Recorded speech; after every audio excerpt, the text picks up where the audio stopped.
think they don't even care. They have the signs say that they're telling the tourists not to buy, and at the very bottom, I don't know if you read it, it says that, what's it say? Humanitarian uh, help is coming on the legal ways, but there ain't no help coming down here.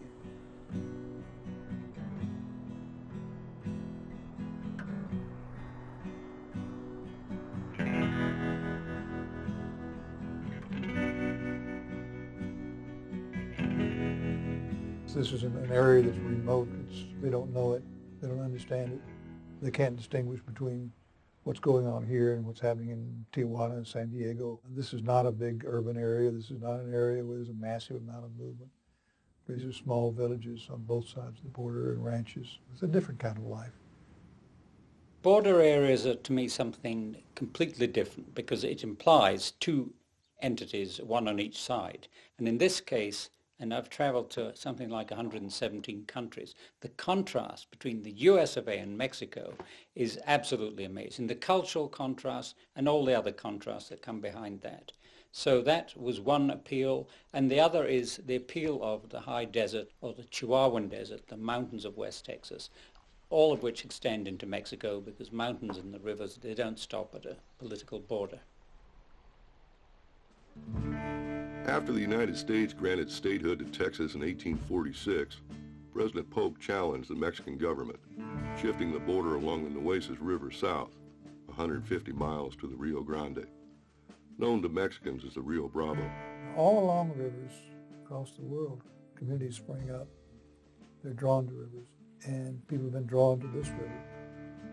Once it became a border, life changed. Life changed for the people that lived along it. Life changed for the river itself. And the Rio Grande is in a unique situation. Most rivers aren't borders. American surveys were completed by 1852, but settlement along the Rio Grande through Big Bend lagged due to difficulty getting in supplies. Over the next 50 years, Big Bend continued as an ungoverned oven, except for a few mining and Candelia wax camps in the villages of Boquillas, Santa Elena, and Paso Lejitas. The way that all of these villages were set up originally, on the U.S. side were the trading posts and the stores, post offices, clinics. On the Mexican side would be the villages. All of those trading posts were really set up for the Mexicans, but they were set up by the American companies who were using the Mexican labor. Eventually, the mines along both sides of the Rio Grande closed down. The villages continued as the inhabitants shifted their focus from mining to the national park. For decades, no politics really existed between Boquillas, Santa Elena, Paso Lejitas, and their sister towns across the Rio Grande. These historic crossings were severed 9 months after 9/11 in the name of national security. It's been a challenge because for those of us who've lived on the border a long time, we don't necessarily think of the border as a dividing line. The river has kind of been a source of life for everybody. For generations, we'd kind of helped each other. And we celebrated the fact that for generations, we'd been trading and taking care of each other, and all of a sudden, we kind of had to yell at each other from across the river. That's the first time in my memory that that river really became a dividing line like that. Pues mire, cuando cerraron la cruzada, vino un señor de aquí del parque a hablar con la gente de Boquillas. Y me di cuenta yo, bueno, nos dimos cuenta toda la gente cómo iban a cerrar la cruzada. Pues hombre, el hombre, como era mexicano, nos dijo, ¿cómo le quiero decir? Pues una verdad, que no la cerraron, no cruzaron, no cerraron la cruzada por la gente de aquí del pueblo, solo que la cruzaron, la taparon porque estaba la guerra en fuerza y entonces tenían que tapar todas las cruzadas. Sí. Y hasta la fecha están tapadas. Sí. Ese no era problema de aquí de la gente, solo que era problema de allá de Estados Unidos. I went across to Boquillas, and people there were of course shocked at what was going on. I'd say 50% understood completely what was happening and why. I think the other 50% did not fully understand what was happening and the ramifications of what was to take place, 2 years later.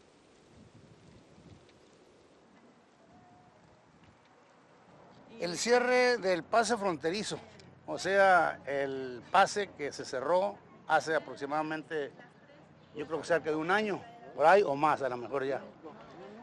Eso vino perjudicando grandemente a los pueblos fronterizos como es Benavides, Santa Elena, Boquillas, todas esas partes de aquí cerca del río.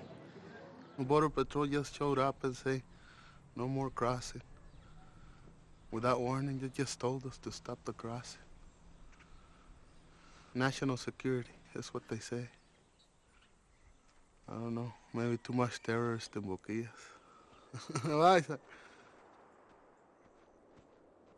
And it wasn't until after 9/11. And somebody somewhere saw an article, saw a rowboat going back and forth across the river, and they decided that it was a political hot potato more than anything else. Porque gentes malas no somos, de ninguna manera. No sé cuál será el motivo del cierre. No lo sé yo, si fue de carácter político o de otro carácter, pero sí nos perjudicó grandemente. A lot of the economy in the villages is based upon the park and the tourists coming from the park, and that was fairly clear after we closed the crossings down in 2000. And two, that people lost a lot of money there. As more and more visitors became aware and wanted to cross and spend money there, a lot of people shifted their economic focus from ranching or mining to maybe opening a restaurant or a tourist stand of some form. And while it wasn't much, it was an economic base that was consistent. And once we removed that by closing the crossings, it had a huge impact on these villages. It's hard to speculate whether those villages would have been as big or lasted as long as they had, when the mines closed and other things went, had it not been for the park and the economy we brought them. 3 years ago, to go to Boquillas, you would park your car in a little parking area at the Boquillas crossing, go down to the riverbank, and climb into a leaky aluminum boat, be rowed across 18 inches of water, about 20 feet wide, by a little boatman, pay him a couple dollars. On the other side, you would be offered a burro ride or a pickup truck ride up to the town, or you could walk. It's only about half a mile. You'd get up to the town, and the street would be full of people. They would be selling rocks from the Banderas, selling burritos. They would be wanting you to come inside and chat, drink a cup of coffee. There would be little kids running around with bracelets and necklaces for sale, dogs everywhere, tons of other tourists wandering around. Very primitive, and getting over there is an experience in itself. It's a fun thing to do. It is. We It's laugh. fun. It's a shame they closed it because riding across Riding there, on a little boat. little metal boat was just a And then real after you kick. get across on the boat, riding the little donkeys. Riding the donkeys up the hill, yeah. It was just a fun day to do Especially when you that, can't get your donkey to go.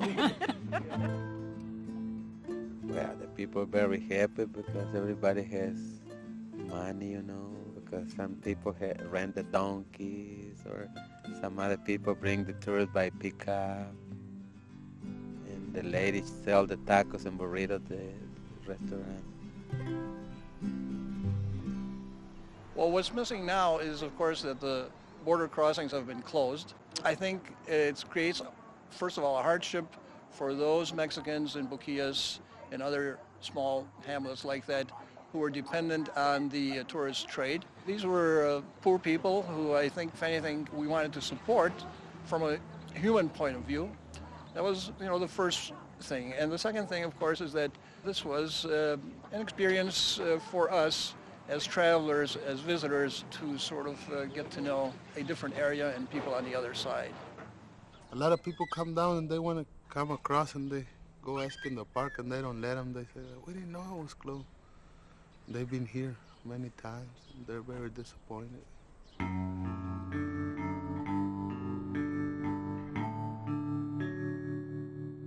One of the things that's been a great concern to us and a concern and a disappointment to our visitors is that they're no longer able to go over into those small villages. Big Bend National Park gets about 300,000 visitors a year, and we estimated that about 10% of those actually went over into one of the Mexican villages, and it was a wonderful cross-cultural experience for them.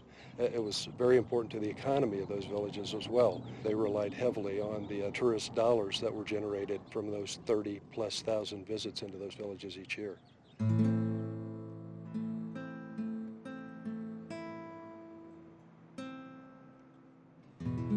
Porque era un modo vivendis de las gentes que hacían su negocio, ya sea con restaurantes, hoteles, ¿cómo se llama? Curiosidades, porque le llaman curious shop, para las gentes, un atractivo del turismo. Al cerrarse, esa economía se nos fue de las manos y ya estamos careciendo de por sí hay carencia de empleos, pues el autoempleo que generaba esos hoteles, esos restaurantes se vinieron abajo. They feel their livelihood has been basically cut dead. You've just got to look at the condition in those villages to see that there was not enough population doing not enough revenue earning things for them to have much of a life. With the demise of the tourist economy, the villages have virtually become ghost towns. The majority of the citizens have been forced to move to the interior of Mexico in towns such as Musquis and San Carlos. Those that have stayed eke out a living by continuing to sell their crafts on the Texas side of the Rio Grande. The United States government considers these goods to be contraband because they are legally brought into the U.S.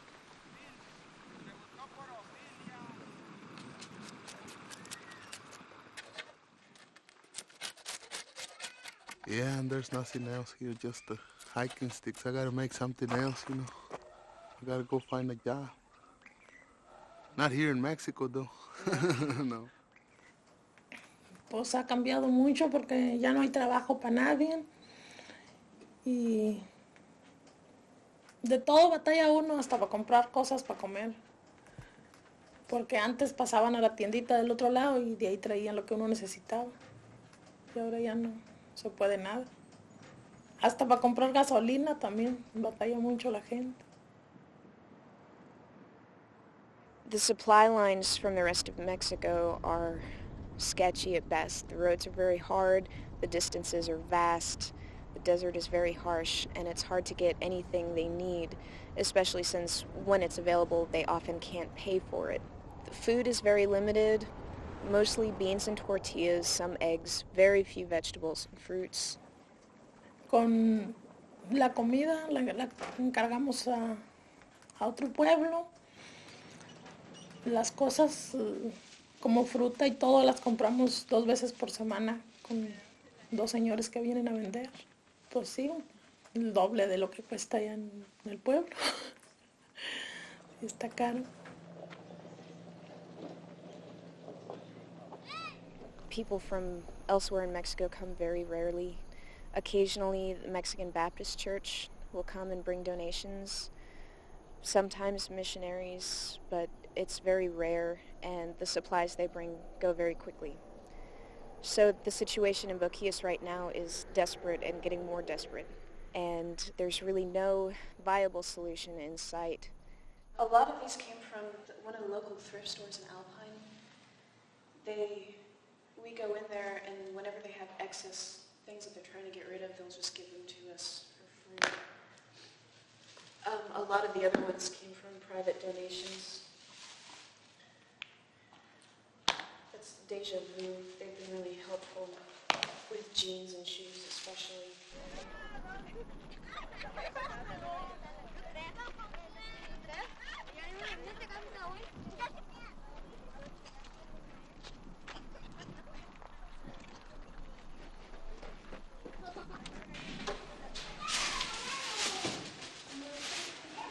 They go through shoes very quickly here because the terrain is so rough. So I'm going to try to get another shipment together before I come back. It's definitely easier to divide things up this way.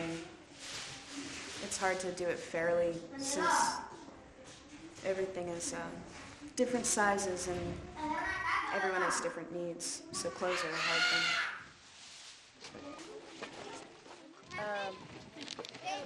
Tener como 5 cosas para comenzar y si hay más podemos todo hacer otra vez, ¿ok? Entonces, y lo siento, pero todos los niños van a estar afuera, por favor, solamente las madres. Está bien.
Nowadays, to get to Boquillas legally, you would drive most likely to Del Rio, which is about 5 hours from Terlingua, and cross into Acuña, Ciudad Acuña, and 4 hours later make your way into Musquis.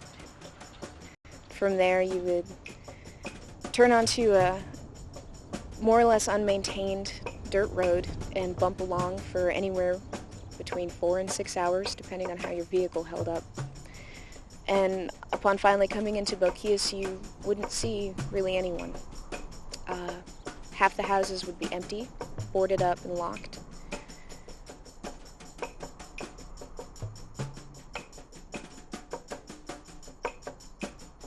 You would see some people would come out into the street. Most of the men would either be down at the river selling contraband to tourists or would be out working candelia in the mountains. The kids, if they're not in school, would be still running around, but there would be a lot fewer of them and they won't be selling anything. Everything's quiet. Nobody plays music anymore. There's really nothing to buy and nothing to do. You won't see any other tourists there, any other white people. And everything has a feeling of being cold and abandoned, even in the middle of the summer. Everything has a feeling of destitution and despair. And it's not a happy place anymore. It's depressing. It's not the kind of place you would go to even if you could get there easily.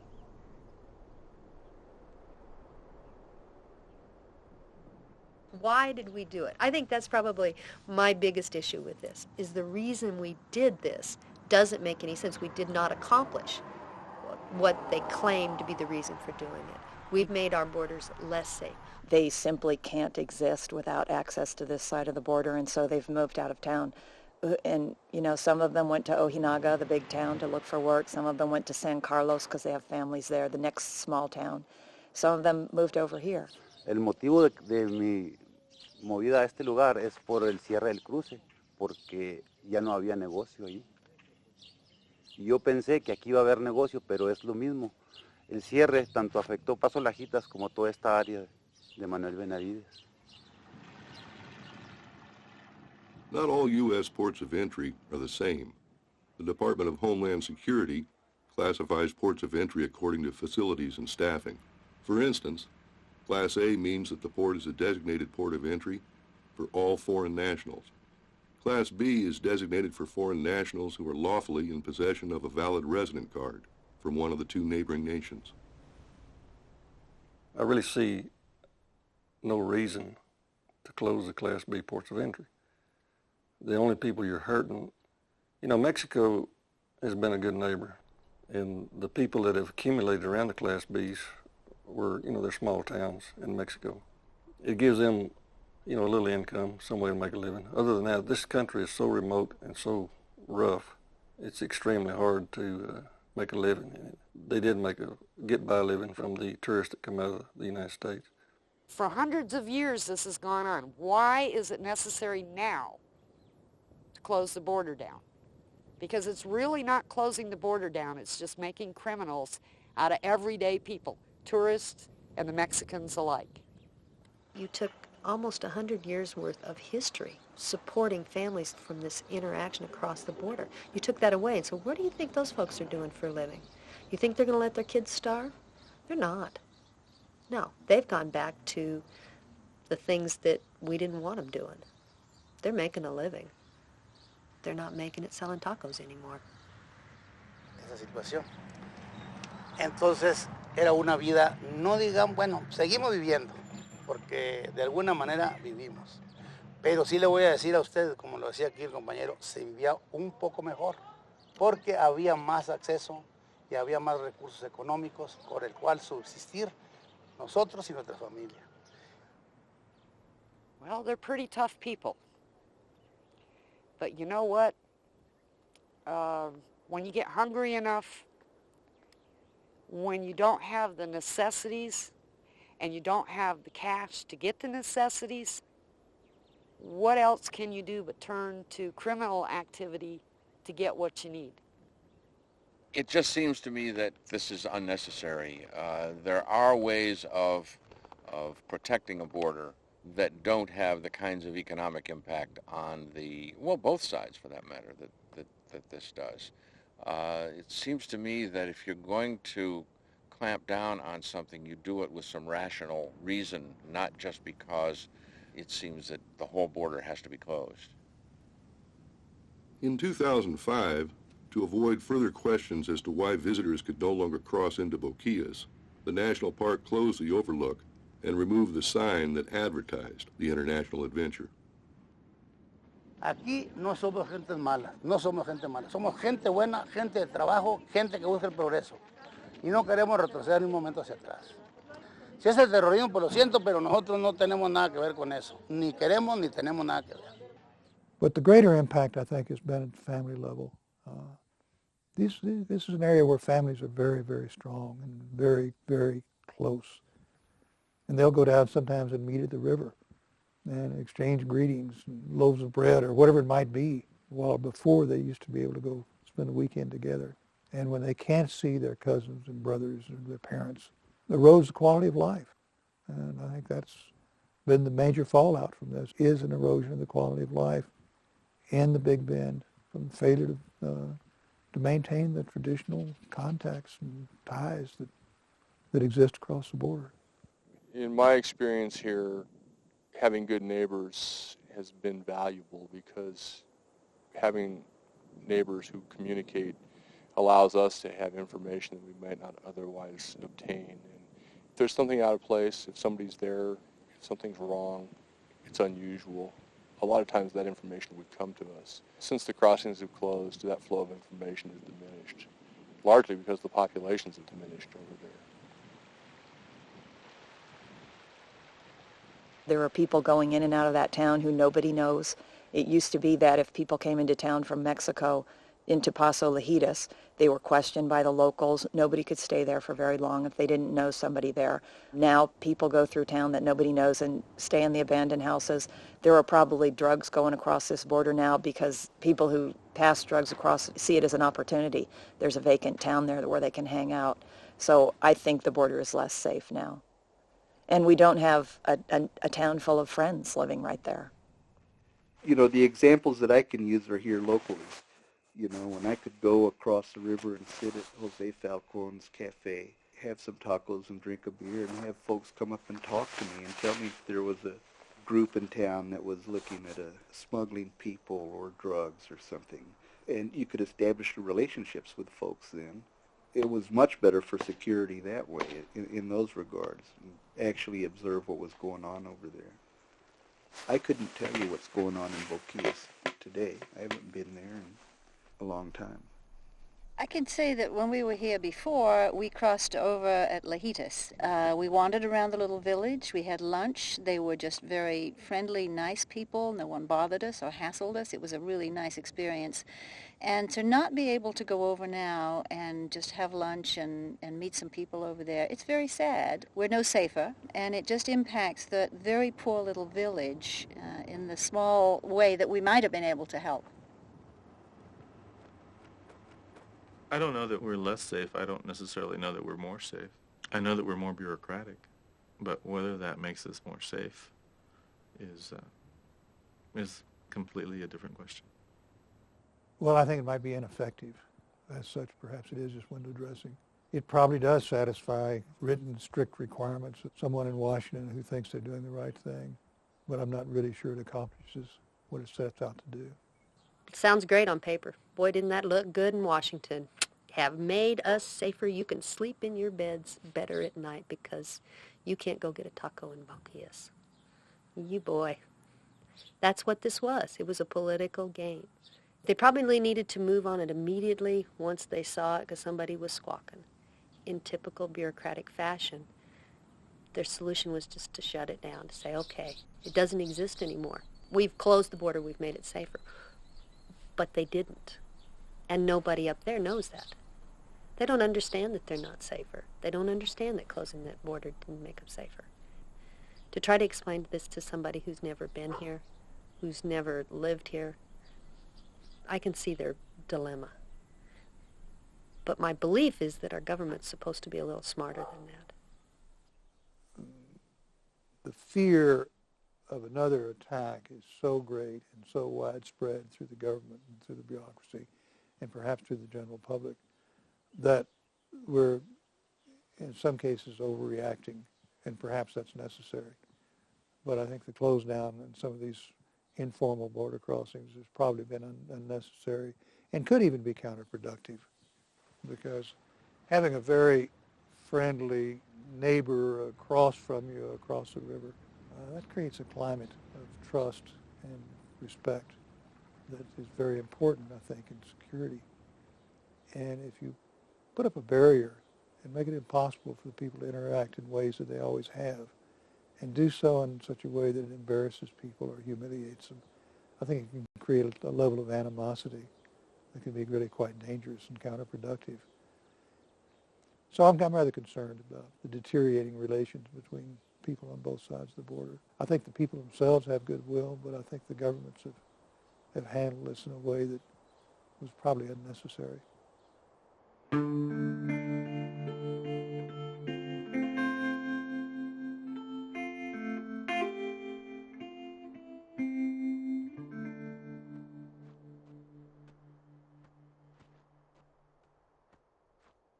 No vamos a tener nada. Vamos a seguir siendo una nación pobre, una nación con muchos problemas de cultura, de educación, de salud.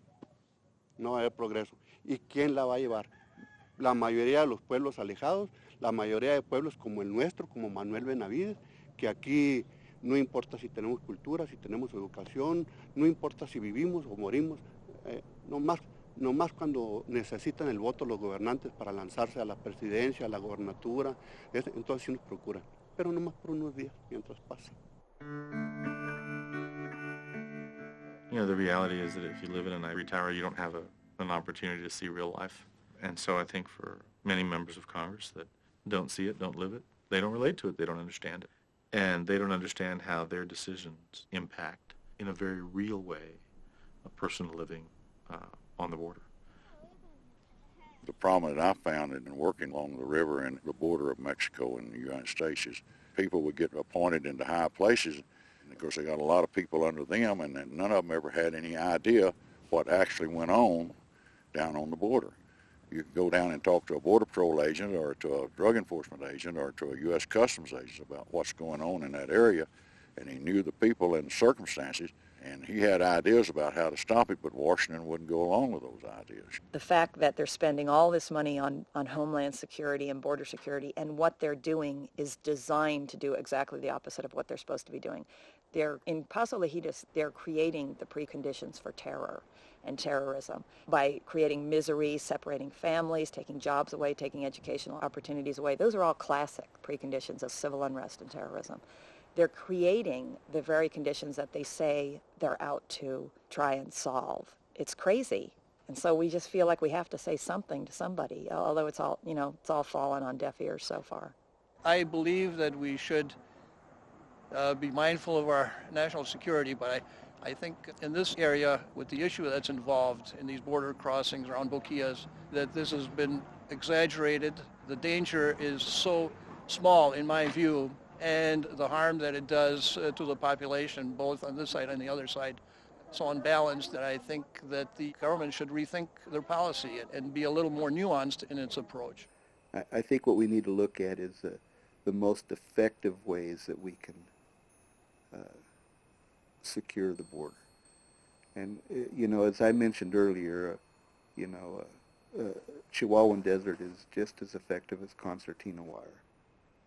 We have miles and miles of nothing but desert. People aren't crossing that stuff.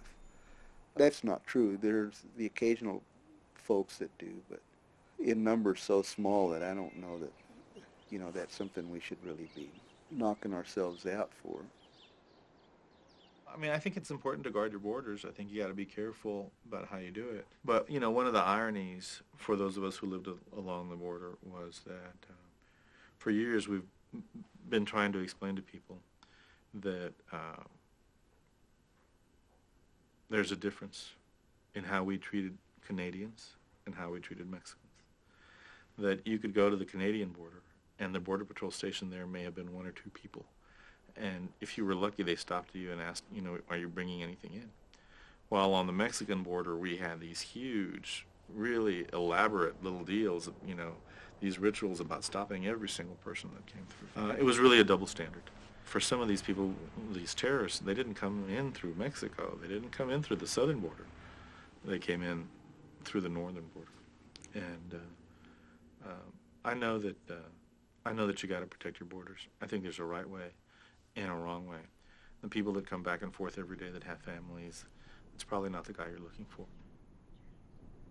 I think by and large, myself on a personal basis, I could have gotten in touch with this if I had seen, okay, man, all of a sudden we have safer borders and et cetera, but we don't. It didn't work here. Simply did not work. No more than it works on the Canadian border, on places like that. They've already addressed this problem up there. Why is it so different on the Mexican border? Is it because they're brown and they don't speak English? You know, what's the reason? You want to trot out the statistics on the 911 people? Look at it. How many of them entered our nation from the Mexican border? None. None. I know we've had some that came across the Canadian border. I know we've had most of them came across through legal means at legal ports of entry with documents. Those things have not changed. They can still do that. I don't think it made any difference one way or the other. You know, as far as I'm concerned, you know, closing it or leaving it open. It's a decision they made, and basically, like I mentioned, it has one thing to do, and it's a violation of the law. And I don't think they even need to use the word terrorist or anything else involved in it. And they, like I say, they may have some intelligence that I don't have about possible terrorist crossing in Lajitas or in that area. And if you don't like the law, get it changed. According to Homeland Security, in order to reopen the Class B ports of entry along the Mexican border, it would take an act of Congress. Although no act of Congress has taken place to change the law, exceptions have been made to reopen similar Class B ports of entry along the Canadian border.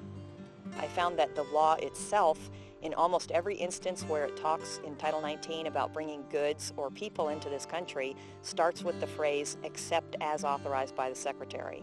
And that phrase, except as authorized by the Secretary, has been used to implement numerous administrative exceptions in the law, primarily on the Canadian border with what's called the I-68 Canadian Voter Permit.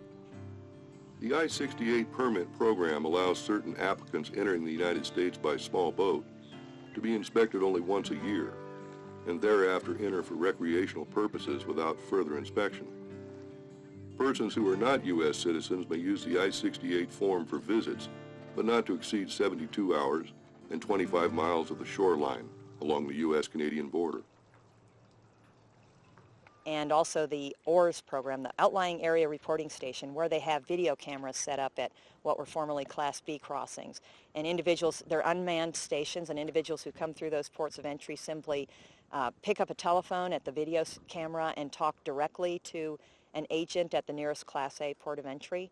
Those are authorized under the law. So having an unmanned port of entry is authorized under the law, and there are many exceptions. In fact, there are over 30 video phones in use along the Canadian border. The ORRS program utilizes video check-in terminals in areas where the public has easy access to public marinas, gas docks, and state parks. With many of the legal ports of entry being a day's sail apart, the United States government developed this program as an alternate to entering the U.S. at a Class A port of entry.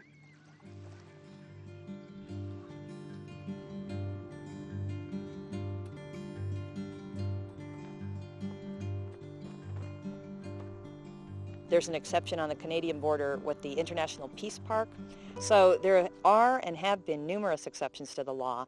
Being part of the International Peace Park provides an opportunity for us to work with Parks Canada very closely. In terms of our duties post 9/11 along the international boundary, there is clearly a heightened sense of awareness. Security has tightened considerably. Customs and Border Patrol have expanded their staff almost exponentially along the northern border. The primary means of access to Goat Hunt Ranger Station is via a concession tour boat that departs from Canada and travels into the United States.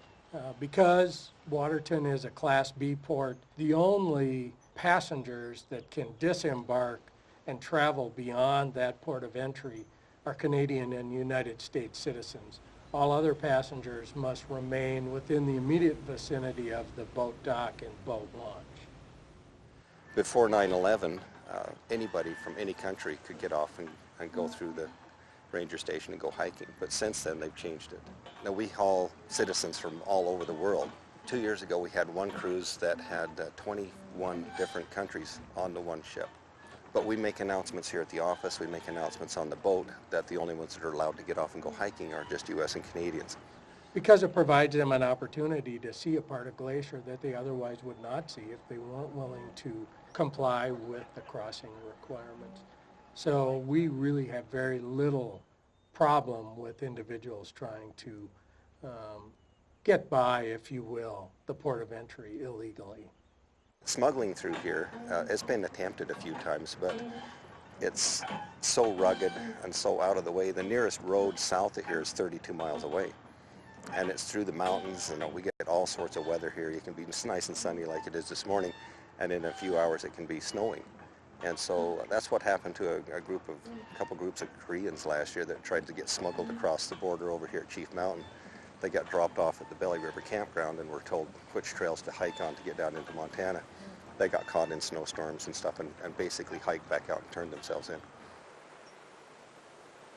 At Goat Hunt Ranger Station, our rangers are cross-designated as United States Customs and Immigration officers. Goat Hunt receives in excess of 35,000 visitors each year, and as such, our rangers provide the custom screening that occurs for those visitors as they disembark either tour boats or come on private craft. It's an additional responsibility for which we receive no compensation from the Customs Service, but it's one that we feel is vital for park visitors. They could choose to say this is going to be a legitimate crossing, and we will put a video telephone system here, or we'll put a box of declarations, and then if you cross over, you have to send it in. It's very clear that the reason they haven't done it is because the Canadians are white and the Mexicans are brown. For them to just say, well, if we put one here, they'd be all over the place, that's silly. They control where these stations would go. And for them to say, well, if we put one here, it would encourage people to cross the river, that's ridiculous. People cross the river if they want to cross the river, period. When we had the crossings, we had one point of focus where we could concentrate our energies. Now, because the crossings have been closed, people are trying to cross back and forth in a number of different places, which has caused us to have to patrol more areas and pay attention to more areas.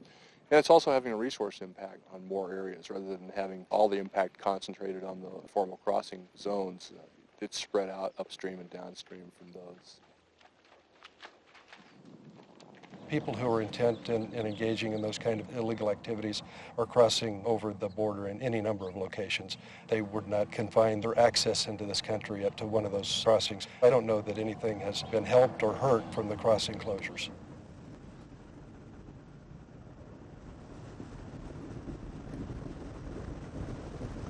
You're in Mexico.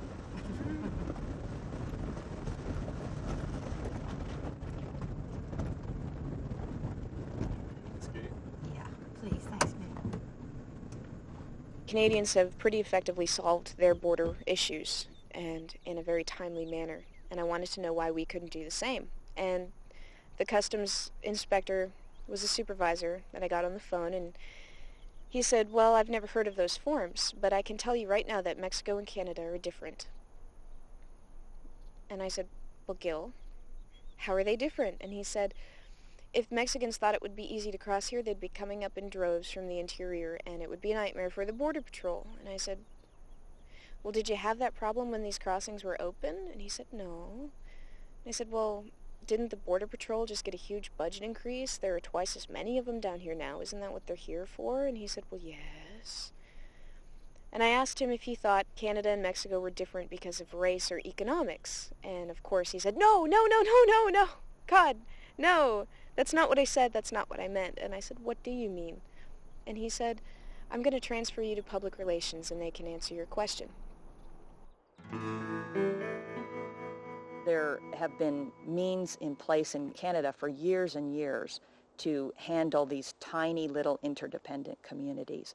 And, you know, I'm not talking about doing something like that in Juarez or Nogales or Tijuana, but these tiny little communities here where the people on the Mexican side have no access to anyone in Mexico. It's quite a different thing than the situation that you have at Juarez.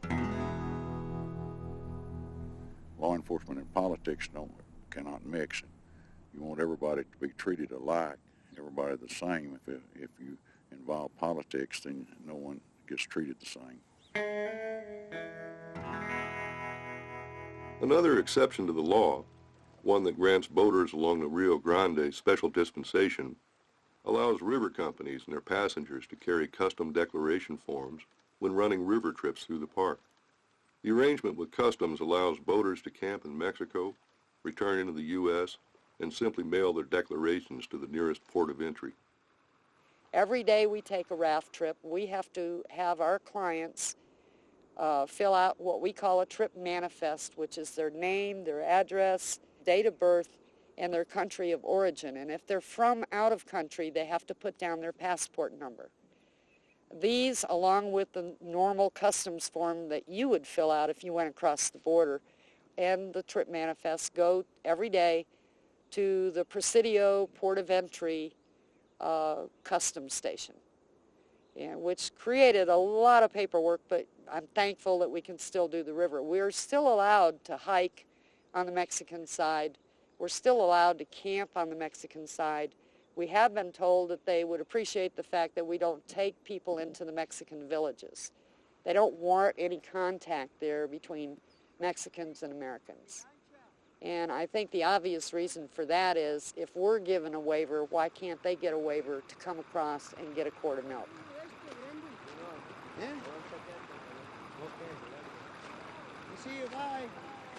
So the river companies are suffering, and they can make exceptions for that. But if you close down, come little tiendas over there, that's no problem. Yeah, yeah. I don't know how you. That's why Mexiphobia. I don't know what it is. They just don't want to deal with the real deal. I mean, it's not clear cut or clean. I think isolationism has its drawbacks. I think a lack of understanding of another culture is what gets us in trouble with terrorism in the first place. The great white hope is that somebody somewhere will get some sense and put a permanent customs agent here, do a partial opening, cross-train the park rangers so that the visitation can once again begin. They're adamant about closing this border down. Simon Garza was quoted in the newspaper as saying, "We're marching to the border."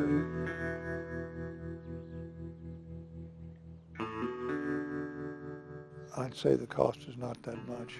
I'd also say that there probably is a security advantage that accrues from having a presence down there. But let the people that want to cross back and forth do so, because their purposes are harmless and really beneficial to the quality of life for the Big Bend and the northern part of Coahuila.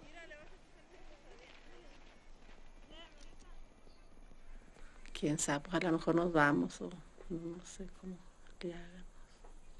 Es que por mi gente también no los puedo dejar solos, a mis papás. I'm saying that there's somebody out there who didn't understand what was at stake and didn't think the benefits were as important as they should be. How far up the chain that is, I don't know, but it's pretty clear that it was an opportunity to make a difference in the everyday lives of some folks.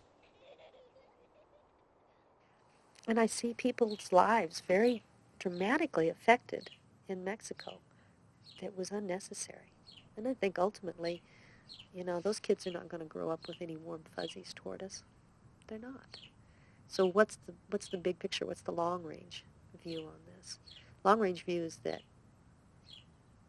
as somebody who lives in America, I'm helping to estrange another country. And I don't think that's the future. I think, if anything, current events should show us that. Not understanding another culture is what's got us in trouble. And here we had an opportunity to feel it, to be it, to understand it. And we need to be able to understand other people's way of lives and viewpoints.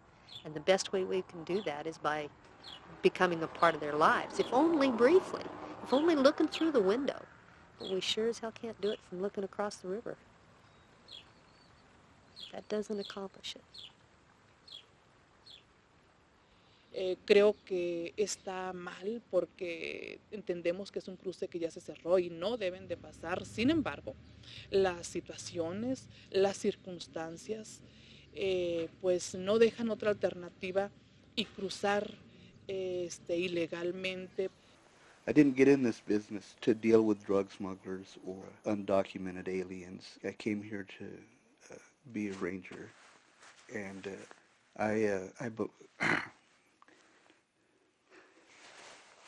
I believe in the Park Service mission, which is to protect these resources that we found warranted protecting. Often we think of just the natural resources, the wildlife, the flora and fauna, but the Park Service's mission is to protect the natural and cultural and historical resources. If you look here at what defines Big Bend, and if you look at every national park in the service, you will find something that makes it unique, its reason for being. I think what has defined Big Bend is its desert and mountains and river, but there are lots of other parks with desert and mountains and river. What defines Big Bend is its interaction with another culture. And we failed at protecting that.